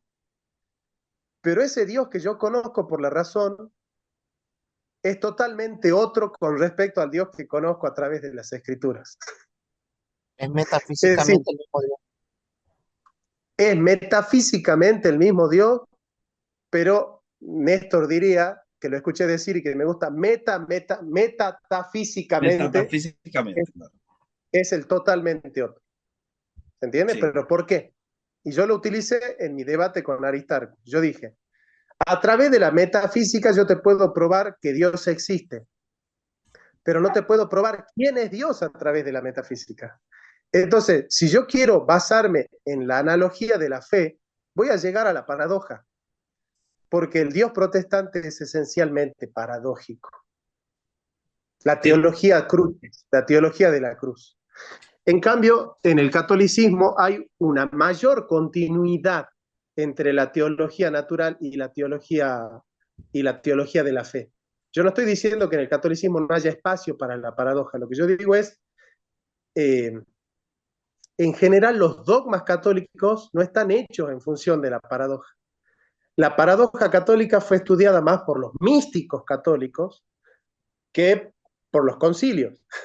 Sí, ¿cuántos dogmas católicos se hicieron basándose en la paradoja de la fe? ¿Conocen algún dogma católico que esté basado en la paradoja de la fe? Sí, Bueno, la algunos de los muerte de Cristo, cristianos. de Dios. 3. A ver, vamos a escuchar a Cristian los 3 dogmas católicos que están basados en la paradoja de la fe. No, el 3 era de Trinidad, era para subrayar la Entonces, Trinidad, que ese es un buen sí, ejemplo. El de la encarnación también. sí, es verdad, sí. Pero digamos que son dogmas que tenemos en común, ¿no? Son dogmas que tenemos en común. Y de todas maneras, el acceso filosófico a esos elementos de misterio tratan de reducir el margen de misterio, ¿no? En la explicación filosófica de esos misterios. Pero la esencia de Lutero es su teología es estrictamente paradójica. O sea, la teología de la cruz es no buscar a Dios en la gloria, sino en los sufrimientos, ¿no? Es como esa estructura. Entonces, para la estructura esencial de la analogía de la fe protestante, Dios es un ser antimetafísico. Antimetafísico. Que Néstor diría es metatafísico, es decir, está más allá de la metafísica. Pero ¿por qué yo digo antimetafísico? Porque lo que marca la diferencia entre la teología natural y la teología sobrenatural no es la continuidad, sino la discontinuidad. Sí, no hay una síntesis, sino que hay un salto, hay una paradoja, hay un contraste entre el Dios que descubrimos en la filosofía y el Dios que descubrimos en la teología. Por eso Barth decía, el Dios de los filósofos y el Dios de los cristianos son 2 dioses diferentes. Por eso para un protestante sería, en cierta manera, un escándalo que el Papa Benedicto XVI diga que el Dios de los filósofos, el Dios de Aristóteles y el Dios de Jesucristo es el mismo. Es metafísicamente el mismo, pero metafísicamente es totalmente diferente. Ahora, ¿cómo poder hacer compatible que sea el mismo, pero a la vez sea diferente? En ese tema están los teólogos protestantes actualmente, sobre todo Jean-Luc Marion, Michel Henry, los discípulos de Heidegger, están en esa línea, en emancipar a Dios de la metafísica. Los filósofos protestantes actualmente están hablando de un Dios antimetafísico. De hecho, el libro más conocido de Jean-Luc Marion se llama Dios sin ser, ¿no? Están emancipando a Dios de la metafísica. Es decir, la tradición protestante está influenciando en la fenomenología, en la filosofía. Yo tengo un libro de Roberto Walton que se llama Fenomenología excedente y horizonte teológico. Están ampliando el horizonte de la fenomenología, pero desde un Dios antimetafísico. Ya les voy a explicar en qué consiste un Dios antimetafísico, pero antes quiero escuchar a mi amado hermano Cristian. No, sigue y yo intervengo después de tu intervención, Jonathan. Ustedes saben que para Jean-Luc Marion, para Michel Henry, para Roberto Walton, para los grandes fenomenólogos de la actualidad, el fundamento del acceso a Dios no es la razón, sino la epogé. ¿Qué es la epogé? Poner entre paréntesis el Dios metafísico. Porque a través del Dios metafísico, dicen ellos, se hace ontoteología. ¿Qué significa eso? Se convierte a Dios en un gran ente sujeto a la razón y de esa manera se habla de Dios. Entonces ellos hablan de ícono e ídolo. El ícono es la imagen mental que hacemos de Dios. Y el ídolo es la actitud de sometimiento que tenemos ante ese ícono. Entonces, dice Jean-Luc Marion, Michel Henry, dicen, los teólogos están convirtiendo a Dios en un ídolo, porque creen que conceptualmente ya conocen quién es Dios, que saben cómo se comporta Dios, que saben cómo procede Dios. Entonces, por ejemplo, Jean-Luc Marion diría, si un teólogo les dice a ustedes qué quiere hacer Dios, cómo Dios se comporta, cómo Dios procede, qué es lo que Dios quiere hacer, qué es lo que Dios no quiere hacer, a quién quiere y a quién no quiere, a quién salva y a quién no salva, es como que ese teólogo está convirtiendo a Dios en un ídolo que está sometido a los propios noemas, del teólogo. Entonces, son maneras de convertirse en un ídolo. Entonces, ¿qué dice? Poner en epogé, liberar a Dios de la metafísica es poner en epogé nuestro propio sistema teológico. Ponerlo en epogé para que ese Dios totalmente otro nos salve en contra de nosotros. Es decir, para que rompa todas nuestras preontologías, para que rompa todas nuestras estructuras racionales. Todas esas estructuras racionales con las cuales nosotros hacemos un ídolo de Dios son estructuras metafísicas. Entonces, emancipar a Dios de la metafísica es emancipar a Dios de esas estructuras formales que a través de un acceso metafísico nosotros utilizamos para fijar a Dios en un concepto. Entonces, ellos dicen rescatar la tradición luterana, que es lo que dice Lutero en Ser y Tiempo, dice, los teólogos se van dando cuenta que hay que tomarse en serio a Lutero. Dice Heidegger en Ser y Tiempo. Es entender que Dios es el totalmente otro, no con respecto solo a la creación, sino con respecto a todo lo que nosotros decimos de Él. Todo lo que nosotros decimos de Él es un ídolo con respecto a lo que Él es. Solo vale de Dios lo que Dios dice de sí mismo, no lo que nosotros decimos de Él. Y bueno, eso es lo que está planteando Barth con la analogía de la fe, ¿no? Que ha influenciado tanto en el catolicismo, ¿no? Por otro lado. Cristian, te escuchamos y seguramente a Néstor también. Bueno, eso, a mí lo primero en el libro, en tu libro, me dio la impresión que Shibara quedaba mucho mejor parado que Calvar. Yo no sé, nunca supe si era más por un ejercicio de humildad protestante o un ejercicio de confianza tomista, pero parece que en tu libro me quedé con la impresión de que Shibara, de que Shibara quedaba mejor parado. Yo, al margen de la parte técnica, de que creo que Bart no entiende de qué va Shibara, y creo que la acusación que él le hace también es injusta, porque Shibara lo que estaba tratando de hacer exactamente lo mismo que Bart. En la parte de la analogía, Shibara lo que quiere subrayar es la parte de la desemejanza, no de la similitud. O sea, uno oye analogía y rápido piensa en las cosas que se parecen. Las Pero, semejanzas. exacto, analogía es precisamente como las cosas no son iguales ni son tan similares, yo tengo que echar mano de una analogía para poder hablar de la una y de la otra, pero subrayando la diferencia que hay entre las dos. Pero al margen de eso, con lo que yo me identifico de Bart, bueno, y te digo la parte técnica que Shibara está haciendo un argumento tanto ontológico sobre Dios y Bart está más interesado en la parte epistémica, Shibara está en lo nociológico y Bart está por el otro lado. Pero al margen de eso, la crítica de Bart es una crítica de que cuando uno en el catolicismo empieza a hablar de Dios desde donde nosotros partimos, lo que terminamos es construyendo ídolos. Y por eso de hecho hasta fue providencial que te dejara dejar esa parte ahora, porque ahí yo estoy de acuerdo con Bart y en el catolicismo le hemos dado mucho la razón a Bart después de esa crítica, porque en el catolicismo todos siempre hemos tenido siempre hemos sido propensos a convertir a Dios en un ídolo. Lo que nosotros expresamos de Dios desde la filosofía muchas veces contrasta con lo que hay en la revelación de Dios.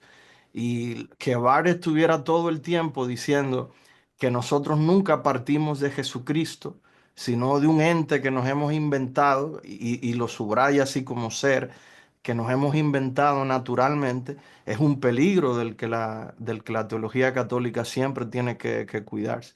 Y el mejor ejemplo de eso es que los dos discípulos de Shibara, que eran los que estaban tratando de engancharse con Barbon, Baltasar y Schongen, lo que terminan haciendo es desarrollando una teología cristocéntrica. Baltasar desarrolla toda su teología de la Trinidad diciendo que es cristológica.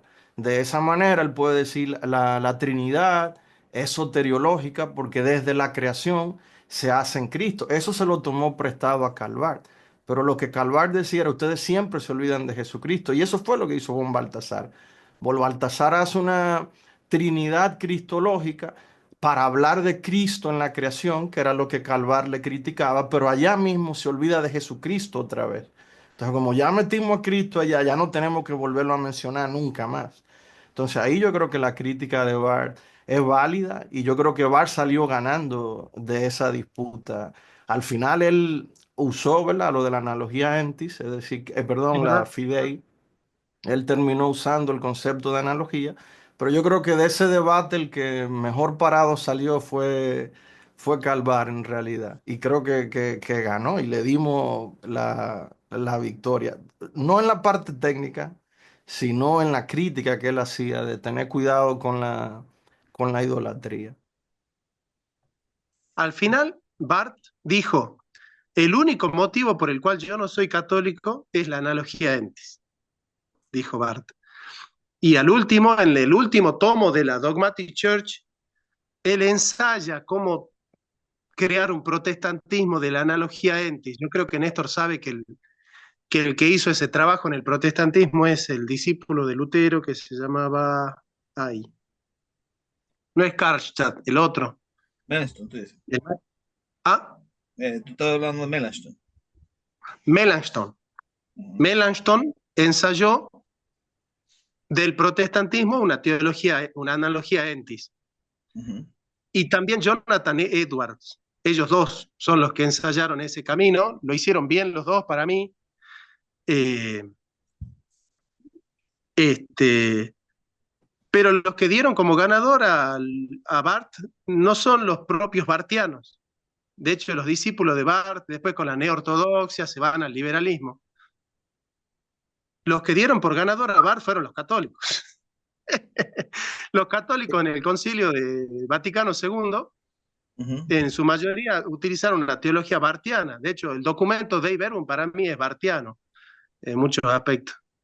Y si hay un detalle es que, por ejemplo, cuando el mismo Ratzinger también, que abordó, que Ratzinger, al ser discípulo de Schongen, pues también se involucra con el debate, pues ellos los tres, cuando están debatiendo con Bart, Bart todavía no había terminado la dogmática.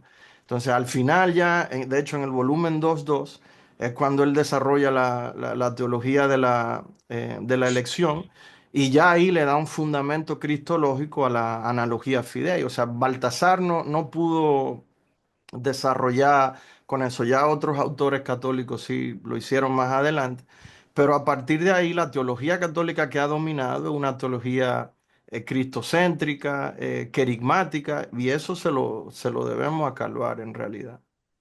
Y ahí le dejo a Néstor. Por eso Schongen dijo, nosotros salimos de la Wissenschaft e ingresamos en la Wissen.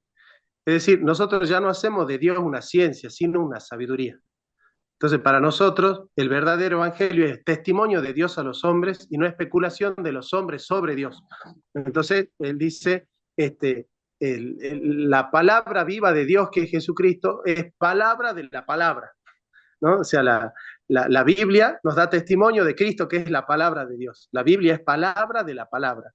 Entonces, nosotros le llamamos a la palabra de la palabra Wissen, sabiduría, y al trabajo especulativo del hombre con respecto a Dios le llamamos Wissenschaft, ciencia.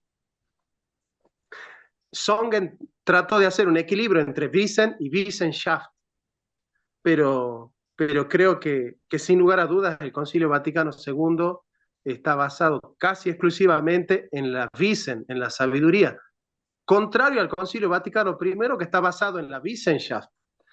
Digamos, todo lo que habla el Concilio Vaticano II tiene que ver con el acceso natural del hombre a Dios, de la Wissenschaft.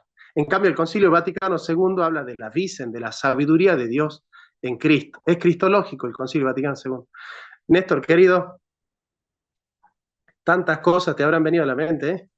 No, claro, claro que sí. Mira, en primer lugar, estoy totalmente de acuerdo con lo que dice Cristian, porque realmente la teología bartiana ha influenciado mucho en la manera como incluso se hace hasta antropología. Aquí tengo yo este libro de José Ignacio González Faus, que es un teólogo católico romano.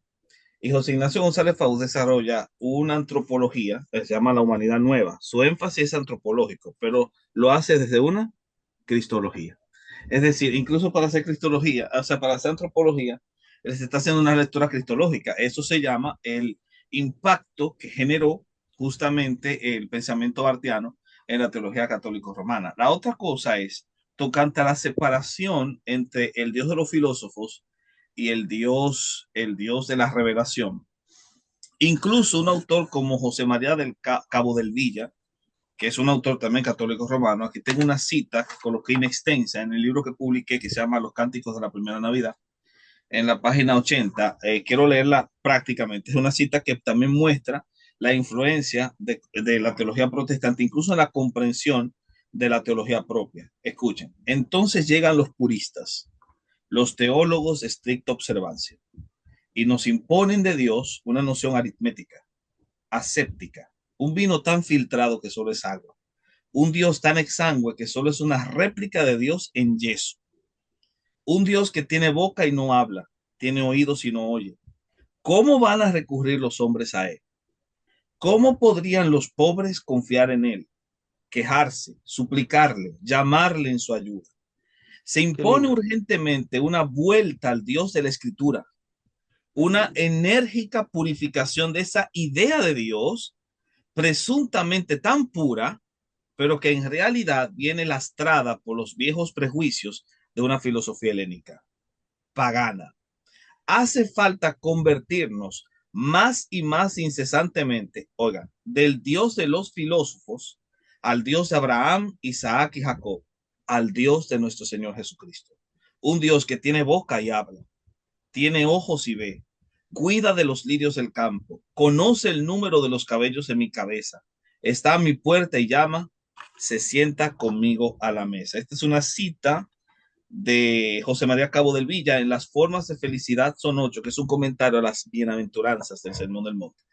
Es un autor católico romano que termina hablando como todo un protestante. O sea, es interesante la manera como se ha ha sido impactada por el trabajo bartiano en el campo de la alta academia, porque ya estamos hablando aquí de la alta academia dentro del catolicismo romano, no estamos hablando de los muchachitos de ahí de calle, sino de la alta academia que tiene esta valía y que reconoce incluso esa diferenciación que hay y que, y que descansa en el tema de la analogía, el debate entre analogía ente y analogía fide. Eso es lo que quería decir por ahora. Qué lindo texto ese. Sí. Qué buen texto. Y resume mucho de lo que hemos dicho en toda la clase. Casi que es un colorario de la clase, de ese texto. Cristian.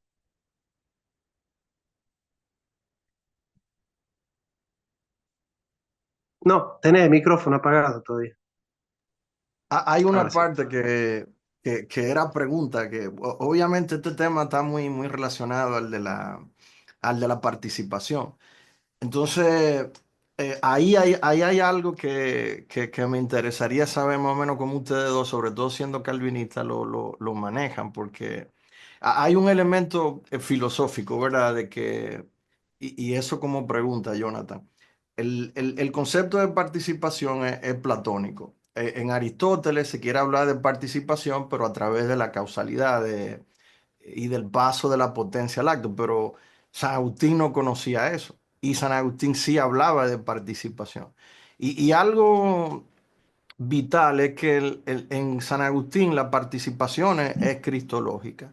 Y San Agustín dice que nosotros, al participar de Dios, necesitamos de Dios no solamente para subsistir, sino para orar. Y lo dice claramente del Adán antes de la caída.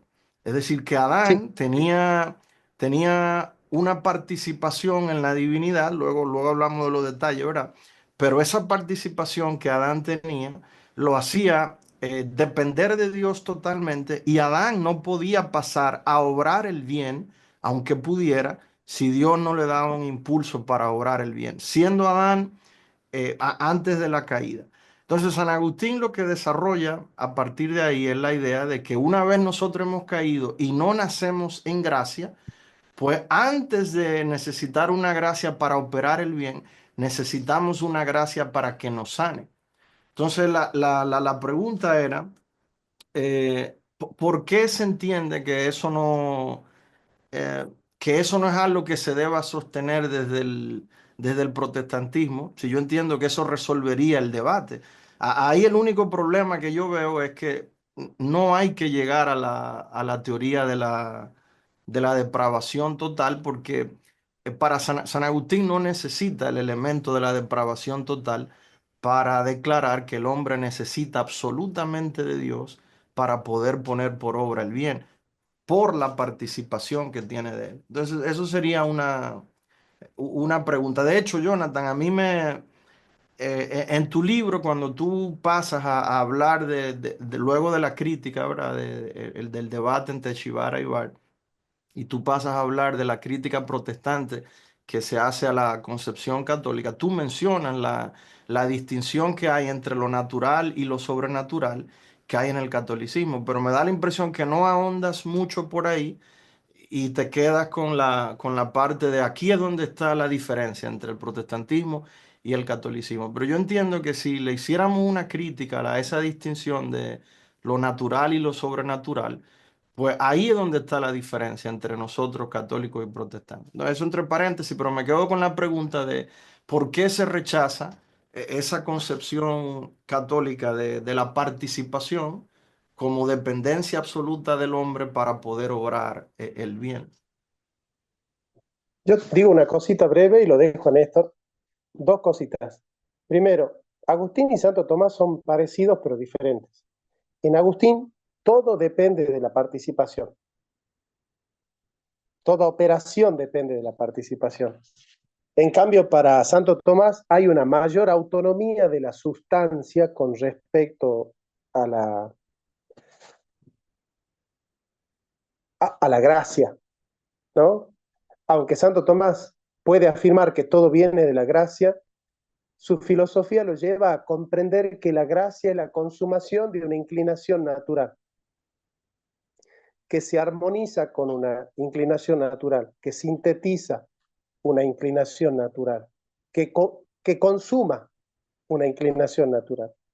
En cambio, para San Agustín, la gracia pone la inclinación natural incluso. O sea, como que San Agustín le da todos los resortes a la gracia. Entonces, San Agustín está basado más en la trascendencia y Santo Tomás, por Aristóteles, un poquito más en la inmanencia, con respecto a Platón, con respecto a San Agustín, ¿no?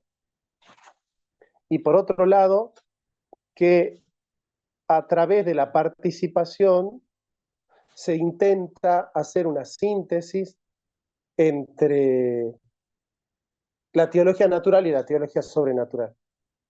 Y el protestantismo en general no ha hecho una síntesis entre teología natural y sobrenatural, porque justamente entre teología natural y sobrenatural no hay síntesis, hay paradoja, hay salto, hay contraste. Es por eso que el protestante no analiza la revelación sobrenatural desde la natural, sino al revés. Para el protestante la revelación especial es el fundamento de todo posible discurso sobre Dios.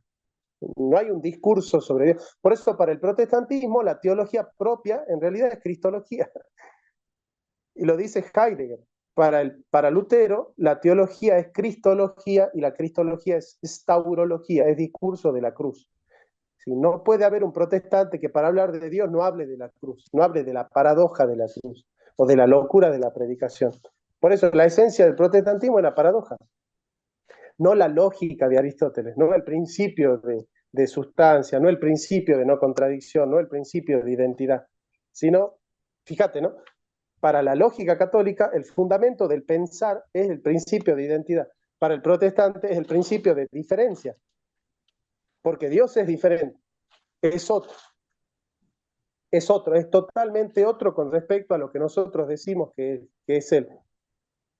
Así que nada, eso. No sé si Néstor vos querés completar o corregir. Mucho que decir, ¿verdad? Tocante a lo que tú dijiste ahora, el protestante bebe de la paradoja porque la ve en Pablo. Es decir, Pablo también construyó una teología de las paradojas. Incluso tú puedes encontrar las paradojas en el mismo Cristo. Hay un libro muy bueno, se llama así Paradojas, que exploraba mucho las paradojas de Cristo en ese caso. Los últimos eran los primeros, ¿verdad? Para el mayor servirá al menor, cosas por el estilo, que se encuentran justamente en ese discurso, y es por eso que se dice que la reforma, más que reforma, es un retorno, es un intento de volver una suerte de originalismo, volver otra vez al origen que era la teología construida sobre esa suerte de paradoja. Ahora, tocante a la pregunta que hacía Cristian, yo creo que la solución es la siguiente. Mira, la postura que señalas sería correcta, y de hecho es correcta a la luz del hombre como criatura. Es decir, Adán, creado a imagen de Dios, tiene una relación de total dependencia con Dios, en cierto modo una relación perfecta, y por ende podría encontrar a Dios a través de la observación de la realidad natural, porque Dios se comunica con él todas las tardes, ¿verdad? Pero tras la caída se inserta el elemento de depravación. El elemento de depravación no está presente antes de la caída, está presente después de la caída. Por esa razón, esa total dependencia tiene un cambio. Es decir, yo no puedo comparar la relación de Adán con Dios a la relación que yo tengo con Dios después de la caída. Cambian las cosas. Hay un cambio incluso en la esencia del individuo por el hecho de que se le inserta una realidad que antes no tenía. En este caso, una situación que antes no tenía, que le va a describir en cierto modo. Y justamente por causa de la caída es que la depravación se presenta dentro de la ecuación y se le hace imposible al hombre a menos que no sea a través de un cambio de corazón, que es en este caso lo que apela el calvinismo. Y no solo el calvinismo, sino casi todas las expresiones dentro del mundo de la soteriología cristiana tendría que verse desde esa perspectiva. Siempre va a apelar a la necesidad de que el sujeto descubre en Cristo a aquel que le puede salvar, porque no podría salvarse a sí mismo a causa de la depravación y al mismo tiempo no podría tener contacto con Dios a causa de la depravación. De hecho, lo que presenta el texto bíblico es que Dios mismo va inutilizando a muchas personas. No les da ojos para ver, no les da oídos para oír, para que no se conviertan y yo los sane, les da espíritu de estupor Hay un texto en Isaías, si mal no recuerdo, el 21:10, si mal no recuerdo la cita, que hablaba de que Dios les daba espíritu de estupor, de que Dios les cegaba el entendimiento. Entonces a uno Dios les abre el entendimiento, a otros se lo ciega, y ahí es donde viene la paradoja justamente, que la ilustra muy bien Simeón cuando dice, este está puesto para caída y para levantamiento de muchos en Israel, allá en Lucas capítulo 2, mientras carga al niño en los brazos, antes de entregárselo a la madre, le dice, este está para caída y para levantamiento de muchos. La noción es esa, es que Cristo se vuelve paradoja, porque Cristo a unos los levanta y a otros no, y esa causa de la depravación. Por eso, por causa de la caída, es imposible nosotros llegar a apelar a una total dependencia si no insertamos el elemento de la caída. Y por eso los protestantes, en este caso los calvinistas sobre todo, necesitamos y apelamos mucho al tema de la depravación por causa de la caída. Néstor, vos sos infralapsario, ¿no? Entonces. Yo prefiero ser lapsariano, no supra. Interrumpo un poquito para decir que quedan 2 minutos 40.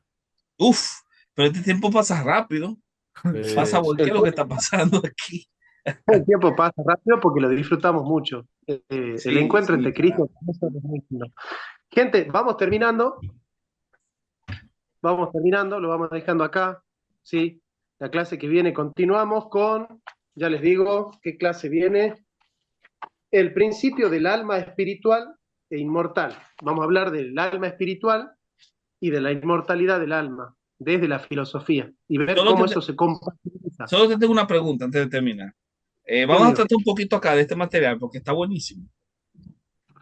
Ah, sí, si querés la clase que viene lo tocamos un poco. Pero un poco de las relaciones de Lutero, Heidegger, sería interesante eso. Dale, pero lo hagamos la clase que viene entonces, ¿te parece? Como tú entiendas, o sea, tú eres el que está dirigiendo el silabario. Dale, lo hagamos la clase que viene y subimos el video. Así que váyanse preparando entonces para hablar de Lutero y Heidegger. Sí. Arturo, sí, te escucho. No, veo que no, nada. Bueno, gracias por haberme acompañado, lo disfruté mucho, es un placer tenerlo a Cristian, a Néstor siempre. Cuando Néstor no garrotea y hace estas cosas, es el mejor teólogo de América. Cuando hace Oye, estas te voy a decir una cosa. es el mejor. El garroteo es parte de mi vida. No, mentira. Yo soy reaccionario ante todo. Pero sí voy a decirte algo. Te doy la bienvenida a tu proyecto de investigación. Néstor especulativo. Extrañamos al Néstor especulativo, al gran teólogo. Mencionaron algo muy interesante que es lo de Enoch, no, algo de Enoch, del libro de Enoch. Estaría bien interesante que hicieran un video respecto, ampliando ese tema, porque estaba muy interesante. O sea, está muy interesante lo que mencionaron. Que Enoch no escribió el libro de Enoch no es una sorpresa para nadie. Yo creo que hasta Carlos Blanco sabe que Enoch no escribió el libro de Enoch. Pero es que es muy es mucho decirlo, interesante ese tema. Es que es muy interesante ese tema. Bueno, un fuerte abrazo, chicos. Dios los bendiga. Fin de semana. Mucho. Chao. Gracias. Pásenla bien, muchachos.